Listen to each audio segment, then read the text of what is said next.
जीवनमा यो तीनवटा कुरालाई कहिले पनि सानो नसम्झिनुहोस्।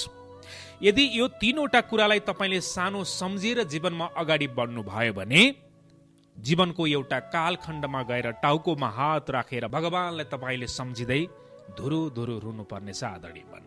यो तीनवटा कुरा के होला जसलाई हामीले सानो सम्झिनु हुँदैन?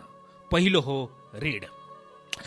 कति साथीहरूले भन्नुहुन्छ पैसा कमाइहालिन्छ नि, जीवनमा किन आत्या यार, यति त यसो यताउता खोजौँला, यसो गरौँला, तर उसले गरे जस्तो चाहिँ गर्नुपर्छ। उसले जिएको जीवन जस्तो, उसले खाएको खाना जस्तो, उसले लगाएको लुगा जस्तो, उसले यापन गरेको जीवन जस्तो मैले किन गर्न सक्दिनँ, हामीले किन गर्न सक्दैन भनेर आफ्नो क्षमता भन्दा बाहिर गएर अरूसँग सापटी लिएर, अरूसँग ऋण लिएर पनि अरूले गरेको जस्तै गर्ने व्यक्तिहरू हाम्रो समाजमा प्रशस्तै मात्रामा छन् र जसको कारणले उनीहरू एक दिन धुरु धुरु रुन पनि बाध्य बनिरहेका छन्। हामीले सानैदेखि सुन्दै आयौं, पढ्दै आयौं, जीवनमा आफ्नो घाँटी हेरेर हाँड निल्नुपर्छ। घाँटी सानो छ, हाँड ठुलो भयो भने अड्केर मर्दछौँ। त्यसकारणले यसको अर्थ के हो भने हामीसँग जति क्षमता छ, हामीले जति कुरा गर्न सक्छौँ त्यति नै गर्नु जरुरी हुन्छ।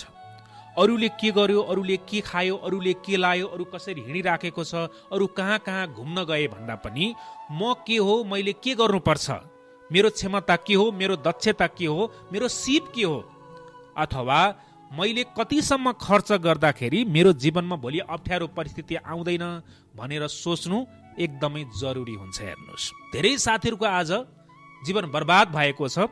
कारण के हो भने आफ्नो क्षमता भन्दा बढी अरूसँग ऋण लिएर कुनै पनि काम गर्ने, कुनै पनि मनोरञ्जनमा खर्च गर्ने, अथवा कुनै पनि जीवनको यो कालखण्डमा अरूसँगको लिएको सापटीले जीवनयापन गर्ने र ऋणसँग डराउँदै नडराउने व्यक्तिहरूको जीवन आज कयौं मानिसहरू जीवन बर्बाद भएको छ। उनीहरूको मनमा के हुन्छ भने तिरौला नि त एक दिन, भइहाल्छ नि, कमाइहालिन्छ नि, उसले त ऋण गरेर यसो यसो गर्यो, ऊ त्यहाँ पुगेको छ। आदरणीय मन, म तपाईँलाई के भन्छु भने अरूले कसरी जीवनयापन गर्यो, अरूको जीवनमा के भयो त्यस्तै तपाईँको जीवनमा हुँदैन।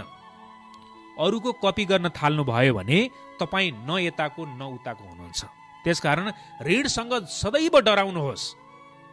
म भन्छु, फेरि पनि रिपिट गर्छु, ऋणसँग यदि तपाईँ डराउनु भएन भने तपाईलाई एक दिन जीवनले डराइदिनेछ। हेर्नुहोस्, ऋणबाट टाढै बसेको राम्रो।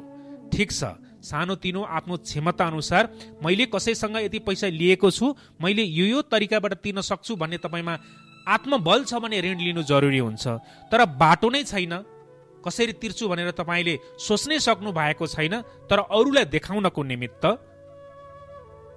अरूको लहै लहैमा अरूले गरेको जस्तै गर्नको लागि र अरूले खाएको, लाएको, हिँडेको जस्तै गर्नको निमित्त कसैसँग ऋण लिएर तपाईँले केही गरिराख्नु भएको छ भने होशियार हुनुहोस्। म फेरि भन्छु, ऋण लिनु नराम्रो होइन, तर आफ्नो क्षमता अनुसार ऋण लिनुहोस्।